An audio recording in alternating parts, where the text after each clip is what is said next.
We will discuss UF membrane water purifier ultrafiltration. It consists of hollow fibers of membrane which is made of thin layer of material. अब hollow fibers जो हैं, जो fibers के अंदर से वो बिल्कुल hollow हैं, तो so that water can pass through them, and further they are made up of different material, जिससे कि डिफरेंट साइजेस के जो पार्टिकल्स हैं वो रिमूव हो सकते हैं. सो हंड्रेड सॉलिड्स होते हैं, germs like bacteria and virus वो भी रिमूव हो जाते हैं. They stick, trap and retained in the membrane.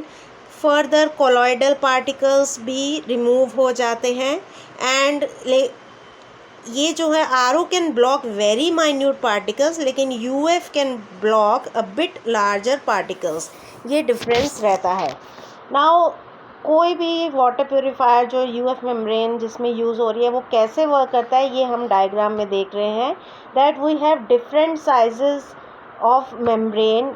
It is screening membrane, then sand of 10 microns, then microfiltration process of 0.1 micron. then अब आपके जितने भी मटेरियल्स हैं, जितने भी पार्टिकल्स हैं, वो डिफरेंट साइजेस के होते हैं. जैसे बैक्टीरिया है वो 1 माइक्रोन साइज़ है उसका. सिल्ट है वो 0.5 माइक्रोन का होता है. डस्ट माइट जो होते हैं वो 20 माइक्रोन्स के होते हैं. पोलन ग्रेन्स 40 माइक्रोन है. ह्यूमन हेयर 70 माइक्रोन है. तो अब ये क्योंकि डिफरेंट साइजेस के पार्टिकल्स हैं, इसलिए इनको सेपरेट करने के लिए वाटर से आपको डिफरेंट टाइप ऑफ मेम्ब्रेन जो है वो यूज़ करनी होती है. तो एक यूएफ मेम्ब्रेन में, क्योंकि हम इसको नाम दे रहे हैं अल्ट्रा फिल्ट्रेशन मेम्ब्रेन, तो इसमें डिफरेंट मेम्ब्रेन्स यूज़ होती हैं जो डिफरेंट साइज़ के पार्टिकल्स को रिमूव करती हैं. तो जैसे कि पहली स्क्रीनिंग आप देखिए, स्क्रीनिंग जो लिखा है उसके नीचे लिखा हुआ है हेयर्स. दैट मीन्स इस स्क्रीनिंग से जब फर्स्ट स्क्रीनिंग होएगी तो हेयर्स जो हैं वो रिमूव हो जाएंगे. उसके बाद आता है आपके सैंड पार्टिकल्स.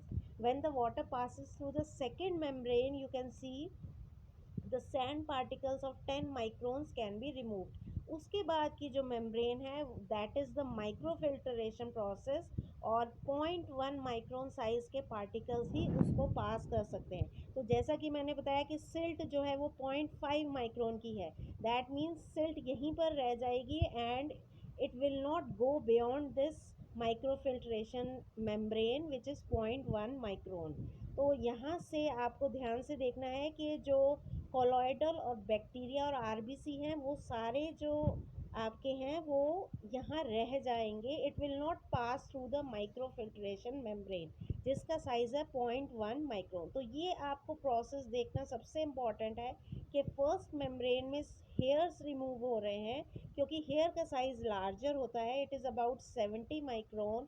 सेकेंड जो मेम्ब्रेन है वो सैंड पार्टिकल्स को जो कि 10 माइक्रोन से बड़े वाले हैं उनको रिमूव कर देती है. उसके बाद आपके कोलॉइडल पार्टिकल्स बैक्टीरिया और आरबीसी आ जाते हैं. आरबीसी यानी कि रेड ब्लड सेल, ये सारी आपकी वाटर से रिमूव हो जाएंगे. और उसके बाद आपका जो 0.02 माइक्रोन का है वो पार्टिकल्स रिमूव होंगे जिनका साइज़ 0.02 से ज़्यादा है. तो लास्ट में आपको हाईली प्योरीफाइड वाटर मिलेगा. और यही जो मेन पार्ट है यूएफ मेम्ब्रेन वाटर प्योरीफायर्स का. इसके अलावा आपको पता है कि उसमें क्लोरीन भी होती है. क्लोरीन से भी फिल्ट्रेशन होता है. एक आपका पेपर फिल्ट्रेशन भी होता है जिससे भी सैंड पार्टिकल्स निकल जाते हैं. लेकिन ये इम्पॉर्टेंट पार्ट है मेम्ब्रेन जिससे आपके most of the colloidal particles remove हो जाते हैं. अब एडवांटेजेस क्या हैं इस यूएफ मेम्ब्रेन के आरओ के कंपैरिजन में? ये क्यों बेटर है इसके? क्योंकि because it can work without electricity. ये इसको बिजली की ज़रूरत नहीं है.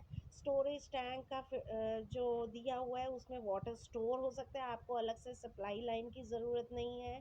It doesn't use chemicals. ये मडी वाटर रिमूव कर सकता है. No germs, dead bodies. और प्योरीफाइड वाटर में ये सब नहीं होता है. और सबसे बड़ा एडवांटेज जो है इसका लॉन्ग लाइफ स्पैन. इसको आप मैनी नंबर ऑफ टाइम्स, आप इसको thousands number of time clean कर सकते हैं. और जो ट्रैप जर्म्स हैं वो फ्लश आउट हो जाते हैं और आप इसको 3 से 5 साल तक यूज़ कर सकते हो. इसके डिसएडवांटेजेस क्या हैं कि ये हार्ड वाटर के साथ वर्क नहीं करता है. हार्ड वाटर में डिज़ोल्व सॉल्ट्स होते हैं जो कि इस वाटर प्योरीफिकेशन प्रोसेस में